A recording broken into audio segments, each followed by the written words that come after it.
Fitness is very important in life. ஆரோக்கியம் ரொம்ப ரொம்ப முக்கியம். அந்த ஆரோக்கியம் வந்து எதனால் வருதுன்னா, the conditions of your health starting from your heart. ஏன்னா heart is the main pump which keeps you going.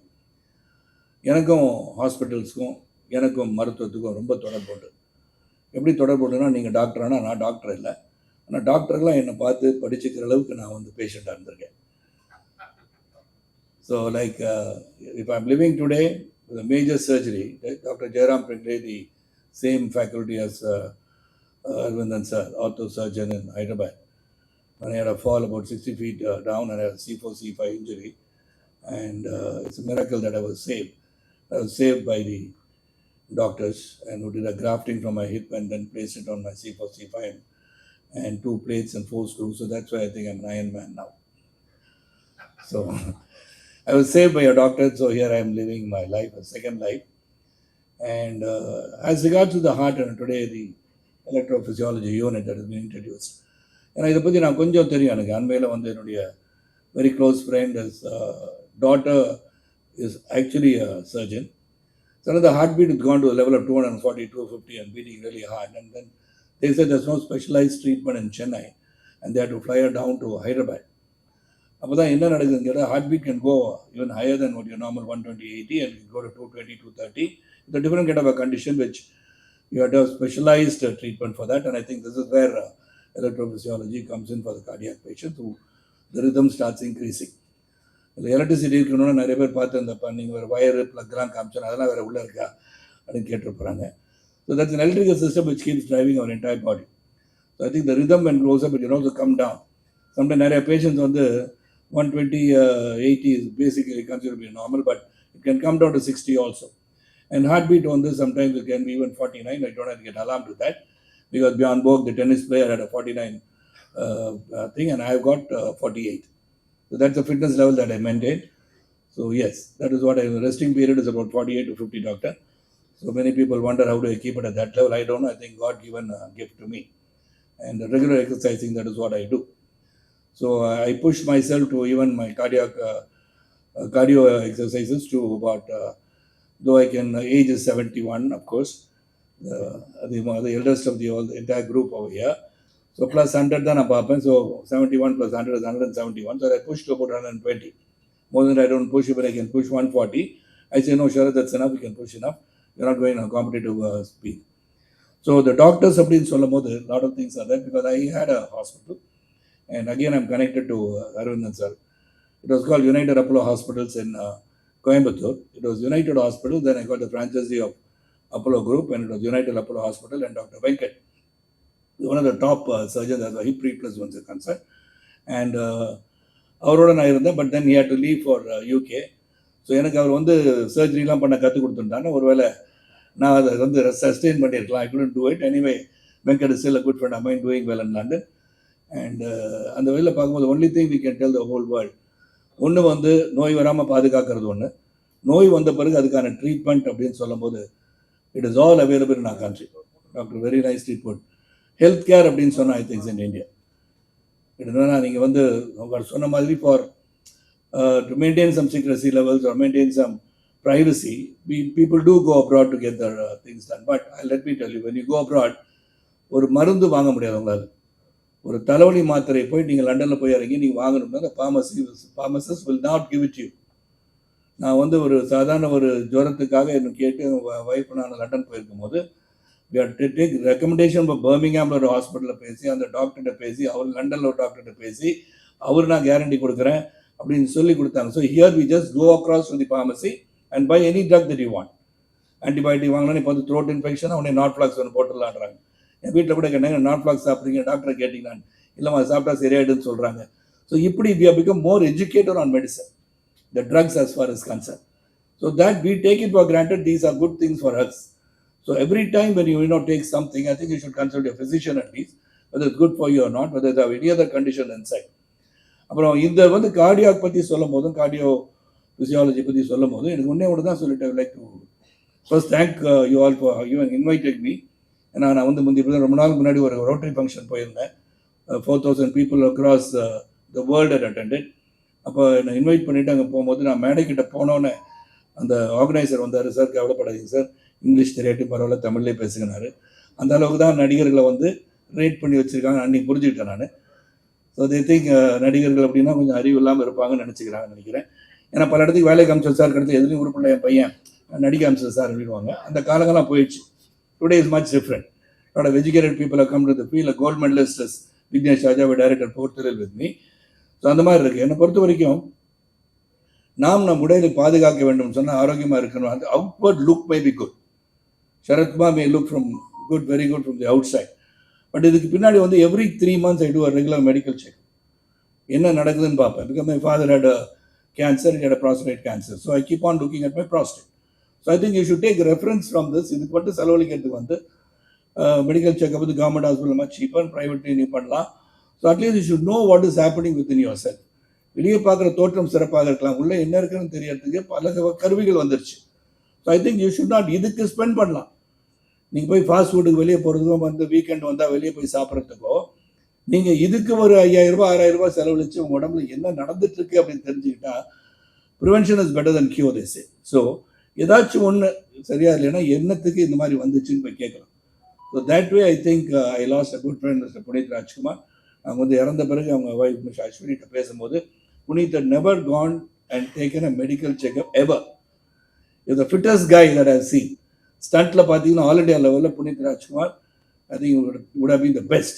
The way he took risks, the way he was performing, everything was fine. Suddenly he had a heart attack. So இந்த heart அட்டாக்கும் the appearance-க்கும் it's not the same. So I think these sort of things வரும்போது அது மேலே இப்போ there are so many things that have come. உடனே ஒரு ஹாஸ்பிட்டலுக்கு வந்து இந்த கோல்டன் ஹவரில் போயிட்டீங்கனாலே it would be saved. Many people's lives have been saved, and my life is indebted to a doctor called Jairam Pingle and the entire doctors, the facility of the doctors, so their dedicated service. இங்கே மட்டும் இங்கே ஃபவுண்டரை பற்றி சொல்லணும். I don't think most of the hospitals also are now slowly getting into that. நீங்கள் ஒரு ஹாஸ்பிட்டலில் தைரியமாக போகலாம். ஐயோ பணம் இல்லாட்டி இங்கே போய் என்ன பண்ணுவாங்கன்றது இல்லாமல் தெரியும் they are dedicated.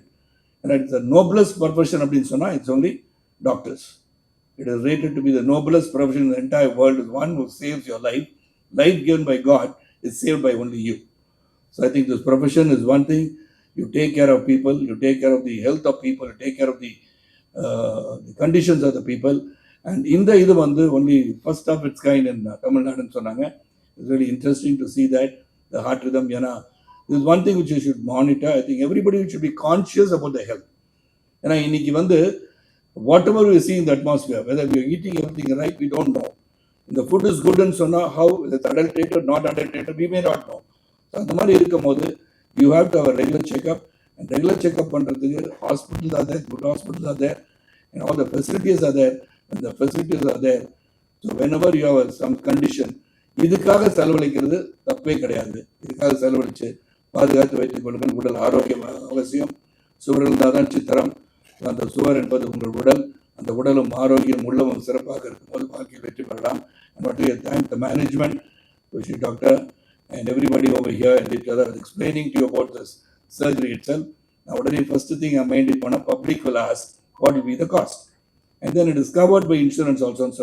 So these are things that has to be noticed, and you can, of course, doctor can put it forth to the state government also about taking this forward and having some kind of subsidies on that. If they can subsidize this treatment, or to insurance companies, like there are so many companies that have come out. Star is there, Galaxy has come out, other government-based insurance agency. நான் அது ஒன்று தான் பயம் மக்களுக்கு ஒரு hospital போகிறதுக்கு. That fear is taken out. Everybody can be healthy. ரொம்ப ரொம்ப நன்றி. மீண்டும் ஒருமுறை உங்களை அழைத்து என்னை சிறப்பு செய்து இந்த விழாவிற்கு சரத்குமார் வர வேண்டும். சரி, சரத்குமார் என்ற நடிகருக்கு வரும்போது அறிவோடு பேசுவார் என்ற மக்களுக்கு தெரிவித்ததுக்கும் நன்றி. அண்ட் மீடியா நண்பர்களுக்கும் ஊடக சகோதரர்களுக்கும் மிக்க நன்றி. Take this forward, take this technology. தமிழ்நாட்டில் இப்படி ஒரு டெக்னாலஜி இருக்குன்ற எடுத்து சொல்லும் போது தான் பிறரும் இங்கே வந்து அந்த மருத்துவ உதவி பெற முடியும்னு சொல்லி விடைபெறுகின்றேன். நன்றி, வணக்கம். ஸோ வணக்கம், நான் doctor Deep Chandraraja, director of cardiac electrophysiology, Kauvery hospital, Chennai, Vadapalani. என் கூட doctor Mahadevan, senior consultant cardiologist, Kauvery heart institute, Vadapalani. இப்போ நான் ப்ரெசன்டேஷனில் காட்டின மாதிரி most advanced heart rhythm care, அதாவது அட்வான்ஸ்டு ஹார்ட் ரிதம் கேர் யூனிட்னு நாங்கள் லான்ச் பண்ணியிருக்கோம் காவேரி ஹாஸ்பிட்டல், வடபழனியில். ஹார்ட் ரிதம் கேர்ங்கிற அந்த துறை, அந்த ஃபீல்டுக்கு பேரு தான் கார்டியாக் எலக்ட்ரோபிசியாலஜி. கார்டியாக் எலக்ட்ரோபிசியாலஜிங்கிறது ஹார்ட்ல எலக்ட்ரிக்கல் வயர்ஸ், இதுல பிரச்சனைகள். ரொம்ப ஹார்ட் ரேட் கம்மியா போச்சுன்னா பேஸ் மேக்கர் வைக்க வேண்டிய அவசியம் வரலாம். டெஃபினட்டா பேஸ் மேக்கர் எல்லாரும் கேள்விப்பட்டிருப்பீங்க. அதே சமயம் சரத்குமார் சார் சொன்ன மாதிரி அவருடைய ஓன் ரிலேட்டிவ் ஃப்ரெண்டு ஒருத்தவங்களுக்கு ஹார்ட் ரேட் ரொம்ப அதிகமா போச்சுன்னு சொன்னாரு, 200 மேல போச்சுன்னு சொன்னார் இல்லையா, அந்த பிரச்சனையும் வரலாம். ஹார்ட் எலக்ட்ரிக்கல் வயர்ஸ்ல ஷார்ட் சர்க்யூட் ஏற்பட்டா ஹார்ட் ரேட் ரொம்ப அதிகமாகவும் போகலாம். இந்த துறை, இந்த ஹார்ட் ரிதம் பிரச்சனைகள் பார்க்குற துறை தான் கார்டியாக் எலக்ட்ரோபிசியாலஜி. அந்த துறையோடைய கிளினிக்கல் லீடு தான் நான் காவேரி ஹாஸ்பிட்டலில் வேலை செஞ்சுட்டு இருக்கேன். ஸோ இதில் ஹார்ட் ரிதம் கேருக்கு இத்தனை நாள் நாங்கள் எக்ஸ்ரே யூஸ் பண்ணி வேலை செஞ்சுட்டு இருந்தோம். எக்ஸ்ரேல கால் வழியாக ஹார்ட் ரிதம் கெத்திட்டாஸ் எல்லாம் எடுத்துகிட்டு போவோம். அந்த பிளேடுன்னு வச்சுக்கலாம், ஸ்கேல்பல் பிளேடுன்னு வச்சுக்கலாம். அதெல்லாம் ஹார்ட்டுக்குள்ளே எடுத்துகிட்டு போய் இந்த எக்ஸ்ரே மூலமாக எங்கே பிரச்சனை இருக்குன்னு பார்த்து கண்டுபிடிச்சு அதை சரி பண்ணிட்டு இருந்தோம். ஆனால் இப்பொழுது இந்த 3D எலக்ட்ரிக்கல் சிஸ்டம், நான் உங்களுக்கு ப்ரெசன்டேஷனில் காட்டியிருந்தேன். 3D எலக்ட்ரிக்கல் சிஸ்டம்னு ஒன்று முதல் தடவை அதோட லேட்டஸ்ட் ஜெனரேஷன் கார்டோ வெர்ஷன் 8 அதை வந்து சென்னையில் லான்ச் பண்ணியிருக்கோம். இது வந்து தமிழ்நாட்டில் முதல் முறை. Number 2, live intra cardiac echo, அதாவது எக்கோ ஸ்கேன். எல்லாருக்கும் அல்ட்ராசவுண்ட் ஸ்கேன் கேள்விப்பட்டிருப்பீங்க, அதே ஹார்ட்டுக்கு echo scan, echo cardiography scan கேள்விப்பட்டிருப்பீங்க. அதே ஹார்ட்டுக்குள்ள போய் எக்கோ ஸ்கேன் பார்க்கறது தான் இன்ட்ரா கார்டியாக் எக்கோ. இந்த லைவ் இன்ட்ரா கார்டியாக் எக்கோங்கிறத ஒரு ப்ரொசீஜரை நாங்கள் இந்தியாலேயே முதல் தடவை அந்த 3D சிஸ்டமோடய யூஸ் பண்ணி பண்ணியிருக்கோம். அதுதான் கார்டோ சவுண்ட் டெக்னாலஜி. இதோடைய நோட்ஸ் உங்களுக்கு எல்லாருக்கும் நான் ஒரு நோட்ஸ் கொடுத்துருப்போம், அதே மாதிரி ப்ரெசன்டேஷன்லையும் காட்டியிருக்கேன். So this is the first time in India live intra cardiac எக்கோங்கிற ஒரு டெக்னாலஜியை யூஸ் பண்ணுறது. And first time in Tamil Nadu இந்த electrical mapping system, the 3D electrical mapping system, இதை வந்து நம்ம இன்ட்ரடியூஸ் பண்ணியிருக்கோம். இது மூலமாக இந்த கடந்த ஒரு வாரத்துக்குள்ள 3 பேஷண்ட்ஸ்க்கு ட்ரீட்மெண்ட் கொடுத்துருக்கோம். ஒரு பேஷண்ட் ஏட்ரியல் ஃபிப்ரிலேஷன் இருந்துச்சு, அதாவது ஹார்ட் ரேட் ரொம்ப அதிகமாக போயிட்டு இருந்துச்சு. ஹார்ட்ல மேல் பகுதி ரொம்ப அதிகமாக போச்சுன்னா இந்த ஏட்ரியல் ஃபிப்ரிலேஷன் வரும். அந்த ட்ரீட்மெண்ட் ஒருத்தவங்களுக்கு பண்ணோம். ஒருத்தவங்களுக்கு ஹார்ட் ஃபெயிலியர், ஹார்ட் பம்பிங் ரொம்ப கம்மியாக இருந்துச்சு. அதுக்கு காரணம் வென்ட்ரிகுலர் டக்கிகார்டியா. இது ரொம்ப டேஞ்சரஸான ஹார்ட் கண்டிஷன். இந்த டேஞ்சரஸான ஹார்ட் கண்டிஷன் வென்ட்ரிகுலர் டக்கிகார்டியாக்கும் ஒரு ட்ரீட்மெண்ட் பண்ணி இந்த லேசர் பர்ன்ஸ் அப்ளேஷன் மூலமாக இந்த டெக்னாலஜி யூஸ் பண்ணி ட்ரீட்மெண்ட் பண்ணி அதை சரி பண்ணியிருக்கோம். 3வது பேஷண்ட் ஒருத்தங்களுக்கு இந்த டெக்னாலஜி யூஸ் பண்ணிட்டு பேஸ் மேக்கர் ஒன்று எந்த இடத்துல வைக்கணும்ட்டு அந்த பேஸ் மேக்கர் நமக்கு தெரியும், பேஸ் மேக்கர் ட்ரீட்மெண்ட் கொடுத்து இது சரி பண்ணியிருக்கோம். ஸோ இந்த வாரத்தில் இந்த 3 பேஷண்ட்ஸ்க்கு இந்த டெக்னாலஜி யூஸ் பண்ணி நம்ம ட்ரீட்மெண்ட் கொடுத்துருக்கோம். சார் இப்போதைக்கு நம்ம காவேரி ஹாஸ்பிட்டல் இதில் வடபள்ளியில் தான் இதை லான்ச் பண்ணியிருக்கோம். மேற்கொண்டு டவுன் தி லேன் டெஃபினட்டாக மற்ற ஹாஸ்பிட்டல்ஸ்லையும் வரும். Yes. So first main advantage என்னன்னா, இந்த ப்ரொசீஜர்ஸ் எல்லாம் முதல்ல பண்றதுக்கு ஒவ்வொரு ப்ரொசீஜருக்கும் 2 மணி நேரம் 3 மணி நேரம் ஆகும். இப்போ வந்து இந்த ப்ரொசீஜர்ஸ் மூலமாக ½ அன் ஹவர் 1 ஹவர்லேயே எங்களுக்கு டயக்னோசிஸ் வந்துருது. ஸோ ப்ரொசீஜர் டியூரேஷன் கம்மியாகுது. ப்ரொசீஜர் டியூரேஷன் கம்மியாகும்போது என்ன பண்ணுது, பேஷண்ட்டை வந்து ஐசியூல வைக்கணும்னு அவசியம் இல்லை, டேரக்டா ரூம் காமிச்சிடும். அதே நாள் அடுத்த நாள் டிஸ்சார்ஜ் பண்ணிடுவோம். ஹாஸ்பிட்டல் ஸ்டே கம்மியாகுது. டோட்டலாக எக்ஸ்பென்சஸ் கம்மியாகும். ஹாஸ்பிட்டலில் இருக்கிறதான ஐசியூல காஸ்ட் எல்லாருக்குமே தெரியும். ஒரு நாளைக்கு ஐசியூ காஸ்ட் எவ்வளோன்னு தெரியும். ஐசியூல வைக்கிறதுக்கு 2 நாள் 3 நாள் இருந்தால் எல்லாமே காஸ்ட் அதிகமாக தான் போகும். பட் இப்போ பேஷண்ட்டை டேரக்ட் ஐசியூ இல்லாமல் ரூம் காமிச்சிடும், அடுத்த நாளே டிஸ்சார்ஜ் பண்ணிடணும். Overall cost of the treatment automatically கம்மியாகும். So cost of the treatment, procedure duration, hospital stay எல்லாமே கம்மியாகும். இல்ல, 2 பிரச்சனைகளுமே வேற வேற பிரச்சனைகள். ஹார்ட் ரேட் அதிகமாக போடுறது வேற பிரச்சனை, கம்மியாக போடுறது வேற பிரச்சனை.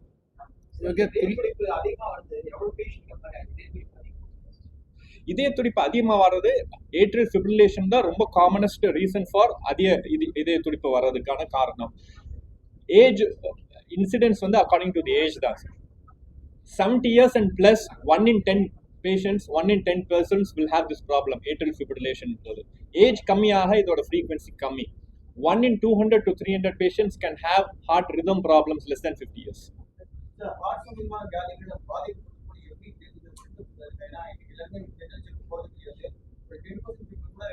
அது சிம்டம்ஸ் சொல்லுங்க.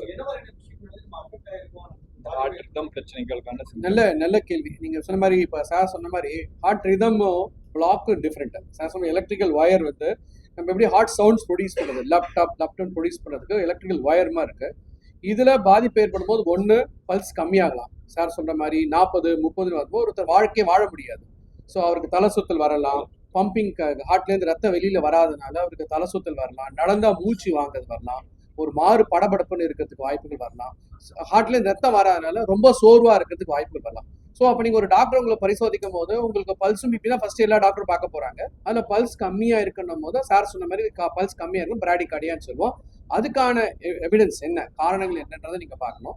இன்னொன்று வந்து பல்ஸ் அதிகமா இருக்கு, இப்போ வேகமா ஹார்ட் துடிக்கிறதுனால ரத்தம் நிறைய வர முடியாது. ஹார்ட் விருங்கி சுருங்கி விரியறதுக்கு வந்து கொஞ்சம் கால அவகாசம் கொடுக்கணும். இப்போ 60 செகண்ட்ல 200 தடவை பீட் அடிக்கணும்னு சொல்லும்போது ரத்தம் வர்றது கம்மியாக தான் இருக்கும். அப்பவும் இதே மாதிரி படபடப்பு இருக்கும், வேர்வை தன்மை இருக்கும், ரத்தம் நிறைய வரதுனால அப்பவும் தலை சுத்தல், மயக்கம், சில பேர் சார் சொன்ன மாதிரி வென்டிகுலர் டாக்கி இடையில வந்தா உயிர் இழப்பதற்கு வாய்ப்பு உண்டு. ஸோ எந்த விதமான பிரச்சனையும், ஒரு படபடப்போ, ஒரு சோர்வின்மையோ, ஒரு மூச்சு வாங்குறதோ நீங்க அசாதாரணமா எடுத்துக்காதீங்க. உங்க மருத்துவரை பார்த்துட்டு அதுக்கான காரணத்தை கண்டுபிடிக்க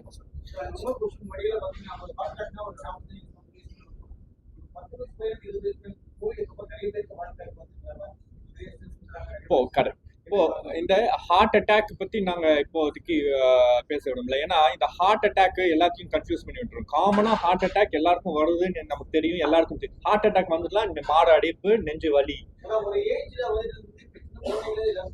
இந்த கோவிட் வந்ததுக்கு அப்புறம் ஹார்ட் ரிதம் பிரச்சனைகளும் நிறைய பேருக்கு நாங்க பாக்குறோம். ஏட்ரியல் ஃபிப்ரிலேஷன், அதாவது ஹார்ட் ரேட் ரொம்ப அதிகமாகுது, எக்ஸ்ட்ரா துடிப்பு வர்றது, பிவிசிஸ்னு சொல்றது. இது கோவிட் வந்ததுக்கு அப்புறம் இதோடைய ஃப்ரீக்வன்சியும் அதிகமாக ஆயிடுக்குது.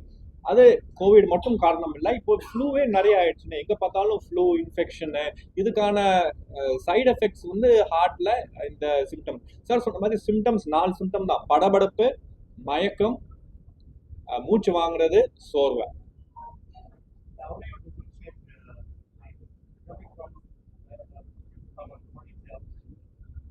இசிஜிஸ் ஃபர்ஸ்ட் திங். இந்த பிரச்சனையோட வந்தாங்கன்னா நாங்கள் ஃபர்ஸ்ட் டெஸ்ட் பண்றது இசிஜி. இசிஜிலேயே எங்களுக்கு நிறைய விஷயங்கள் தெரிய வந்துடும். அவங்க என்ன சொல்றாங்க அதுக்கு கோரிலேஷன் பண்ணி இசிஜில என்ன இருக்குது எதுக்கு. அதனால இப்போ அந்த ஸ்கிரீனிங் டெஸ்ட்னு பார்த்தீங்கன்னா எல்லா இடத்துலையும் ஹெல்த் ஸ்கிரீனிங் வச்சிருக்காங்க. அதுல டெஃபினட்டா இசிஜின்னு ஒன்று இருக்கும். ஸோ இசிஜி இருந்தாதான் நம்ம இந்த ஹார்ட் ரிதம் பிரச்சனையை கண்டுபிடிக்க முடியும். ஸோ இசிஜி எடுத்தாதான் யாருக்காவது இந்த பிரச்சனைகள் சிம்டம்ஸ் நாங்கள் சொன்ன சிம்டம்ஸ் இருந்தால் இசிஜி தான் ஃபர்ஸ்ட் ஸ்டெப். அங்கிருந்து நெக்ஸ்ட் டாக்டர் டிஸ்கஸ் பண்ணார். நெக்ஸ்ட் நீங்க அதுக்கு தேவை இப்போ ஒரு சார் சொன்ன மாதிரி ஒரு பல்ஸ் பிபி பார்த்து இசிஜி கேட்டதுக்கு அப்புறம் உங்களுக்கு எக்கோ கொடைகள் வைக்கலாம். இப்போ 24 மணி நேரம் 72 மணி நேரம் கூட உங்க இருதய துடிப்பை பார்க்கறதுக்கான டெஸ்ட்லாம் இப்போ இருக்கு, ஹோல்டர். ஸோ நீங்க போட்டுட்டு வீட்லயே கூட நீங்க பார்த்துட்டு அன்றாட வேலையை செய்யலாம். இந்த இருதய துடிப்புல ஏதாவது தொய்வின்மை வருது, அதிகமா போகுது, என்ன பண்ண அதிகமா போகுது, கம்மியா போகிறது எல்லாமே உங்களுக்கு வந்து மார்க்லேயே அட்டாச் பண்ணிட்டு நீங்க அசஸ் பண்ணிட்டு உங்க டாக்டர் போகலாம். ஸோ தீப்சந்த் மாதிரி எலக்ட்ரோபிசியாலஜிஸ்ட்லாம் இருக்கும் போது அதை ரீட் பண்ணிக்கிறதுக்கு, அதுக்கு அப்ரோப்ரியேட் ட்ரீட் பண்றதுக்கு நம்மளாம் வந்து வெளியில போயிருந்தாங்க அப்பெல்லாம். இப்போ தீப்சந்த் மாதிரி நீங்க ட்ரெயின்ட் ஆகி இங்க வந்ததுக்கு அப்புறம் it is easy for us. நீங்க சீக்கிரமே வந்து அதை காமிச்சு சீக்கிரமா வைத்தியம் பண்ணா ஒன்று உயிரிழப்பை தவிர்க்கலாம், இன்னொன்று வந்து குவாலிட்டி ஆஃப் லைஃபை நீங்க இம்ப்ரூவ் பண்ணலாம். ஹால்டர்னு சொன்னார் இல்லையா, அந்த ஹால்டர்ங்கிறது நம்ம ஐ வாட்ச் மாதிரின்னு வச்சுக்கோங்க. ஐ வாட்ச் நம்ம ரிதமை பார்த்துட்டே இருக்கும். ஆப்பிள் வாட்ச் இருக்குது, இப்போ நிறைய ஃபிட்னஸ் வாட்சஸ் இருக்குது. இதுல எல்லாமே ரிதம் கண்டினியூஸா மானிட்டர் போயிட்டே இருக்குது. யாருக்காவது ஏதாவது பிரச்சனை படபடப்பு இருந்துச்சுன்னா இப்பெல்லாம் என்ன பண்றாங்க, என்கிட்ட நிறைய பேஷண்ட்ஸ் வராங்க வந்து, சார் ஆப்பிள் வாட்ச்ல இது காமிச்சிருக்கு சார் அப்படின்னு. ஸோ அதில் பார்த்து எங்களுக்கு கொஞ்சம் யூஸ்ஃபுல்லாக தான் இருக்கும். அது பார்த்துட்டு ஓகே இதுதான் நடந்திருக்கு அந்நேரத்துக்குன்னு எங்களுக்கு தெரிய வரும்.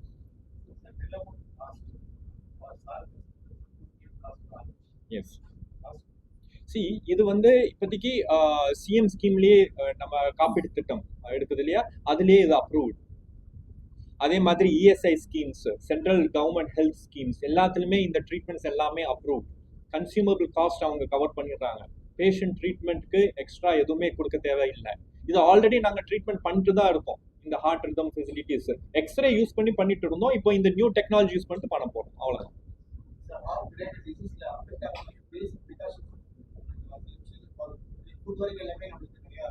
இந்த ஹார்ட் ரிதம் பிரச்சனை இருக்கிறவங்களுக்கு நான் வந்து நான் சொல்றேன், இந்த மாடு அடைப்பை பத்தி நான் இன்வால்வ் பண்ணல. இந்த ஹார்ட் ரிதம் பிரச்சனை இருக்கிறவங்களுக்கு நான் யூஸ்வலா சொல்றது காஃபி கொஞ்சம் கம்மி பண்ணிக்கோங்க, காஃபி அவாய்ட் பண்ணுங்க.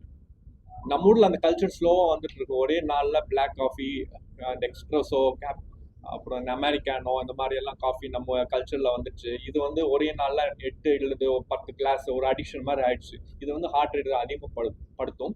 ஹார்ட் ரிதம் பிரச்சனை இருக்கிறவங்களுக்கு இதெல்லாம் ஒரு ட்ரிகரா இருக்கிறதுக்கான வாய்ப்புகள் இருக்கு. ஸோ காஃபி கம்மி பண்ணிக்கோங்க. ஆல்கஹால், அன்ஃபார்ச்சுனேட்லி ஆல்கஹாலும் ஒரு பிரச்சனை இருக்கு.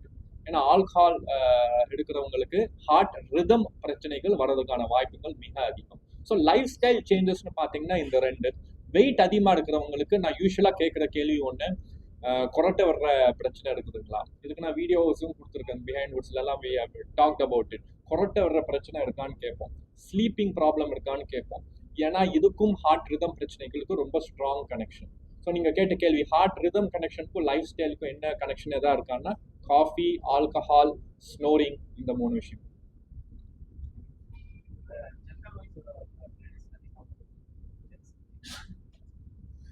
சில இதுக்கு நீங்க சொன்ன மாதிரி ஏஜ் வைஸ் சார் சொன்ன மாதிரி ஏட்ரல் ஃபைப்ரிலேஷன் வயது முதிர்வுகளுக்கு ஒரு காரணத்தினால வருது, இளைஞர்களுக்கு அந்த ஏட்ரல் ஃபைப்ரிலேஷன் காரணத்தால் வருது.